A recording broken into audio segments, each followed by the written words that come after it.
Bismillahirrahmanirrahim. Assalamualaikum warahmatullahi wabarakatuh.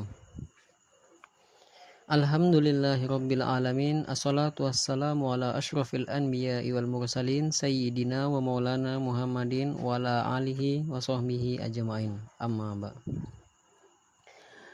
Pertama-tama izinkan saya untuk memperkenalkan diri terlebih dahulu. Perkenalkan, nama saya Muhammad Zaki Fadil Abdullah, mahasiswa aktif dari semester 4 Sekolah Tinggi Ilmu Tarbiyah. Baiklah, di sini kita akan mempelajari tentang metode pembelajaran kooperatif. Baiklah, yang pertama ada metode pembelajaran kooperatif. Apa itu pembelajaran kooperatif?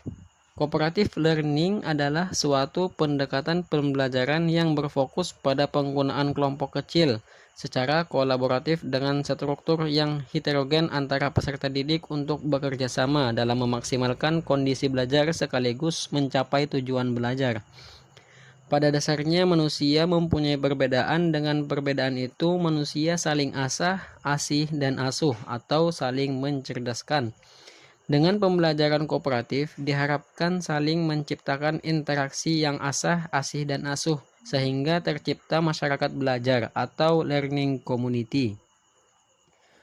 Kemudian, apa saja metode pembelajaran kooperatif?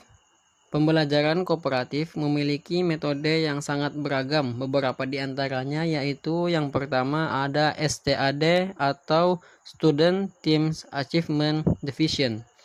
Yang kedua ada LT atau Learning Together.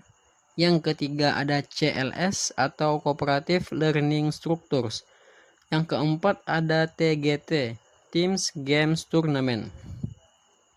Baiklah, kita akan membahas tentang metode pembelajaran kooperatif yang sudah kita jelaskan tadi. Yang pertama ada STAD, yaitu singkatan dari Student Teams Achievement Division, yaitu peserta didik dalam suatu kelas dibagi dalam beberapa kelompok kecil. Anggota-anggota dalam setiap kelompok bertindak saling membelajarkan. Fokusnya adalah keberhasilan seseorang akan berpengaruh terhadap keberhasilan kelompok, dan demikian pula keberhasilan kelompok akan berpengaruh terhadap keberhasilan individu peserta didik lainnya. Yang kedua ada LT atau Learning Together. Pada metode ini, kelompok-kelompok sekelas beranggotakan peserta didik yang beragam kemampuannya. Tiap kelompok bekerja sama untuk menyelesaikan tugas yang diberikan oleh guru. Yang ketiga ada CLS atau Cooperative Learning Structure. Pada penerapan metode pembelajaran ini, setiap kelompok dibentuk dengan anggota dua peserta didik atau saling berpasangan. Seorang peserta didik bertindak sebagai tutor dan yang lain menjadi tute atau pendengar. Tutor mengajukan pertanyaan yang harus dijawab oleh tute. Kemudian yang keempat ada TGT, Teams Games Tournament. Pada metode ini, setelah belajar bersama kelompoknya sendiri, para anggota suatu kelompok akan berlomba dengan anggota kelompok lain sesuai dengan tingkatan kemampuan masing-masing kelompok. Penilaian didasari pada jumlah nilai yang diperoleh kelompok peserta didik. Kemudian kita akan membahas tentang manfaat dari pembelajaran kooperatif. Yang pertama, meningkatkan keterampilan sosial. Yang kedua, menumbuhkan rasa tanggung jawab. Yang ketiga, membangun keterampilan komunikasi.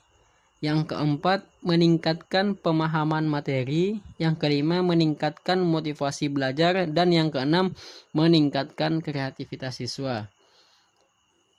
Kemudian di sini kita akan membahas kelebihan dan kekurangan dari pembelajaran kooperatif. Kelebihan yang pertama yaitu pengembangan keterampilan sosial. Siswa dapat mengembangkan keterampilan sosial seperti kerjasama, komunikasi, dan kepemimpinan melalui pembelajaran kooperatif. Terus yang kedua ada peningkatan pemahaman konsep. Kolaborasi antar siswa dalam pembelajaran kooperatif dapat meningkatkan pemahaman konsep secara mendalam. Yang ketiga ada peningkatan kemandirian. Melalui pembelajaran kooperatif, siswa dapat belajar untuk menjadi lebih mandiri dalam menyelesaikan tugas-tugas akademis. Yang keempat ada peningkatan keterlibatan. Pembelajaran kooperatif dapat meningkatkan keterlibatan siswa dalam proses pembelajaran. Terus kekurangannya yaitu ketergantungan berlebih.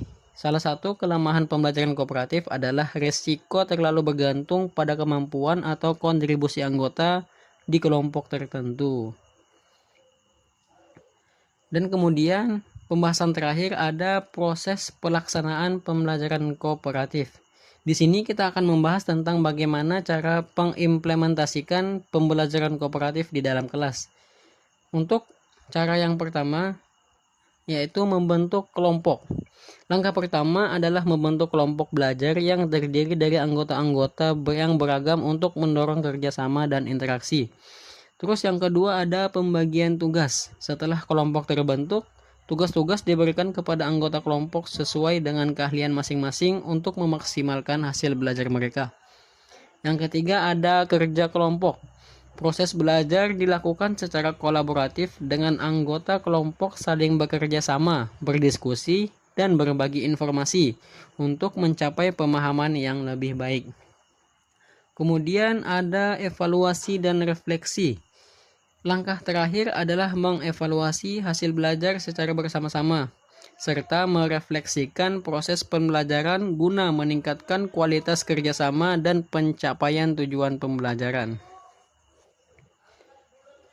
Dan tibalah kita pada penghujung pembahasan dari materi kita hari ini.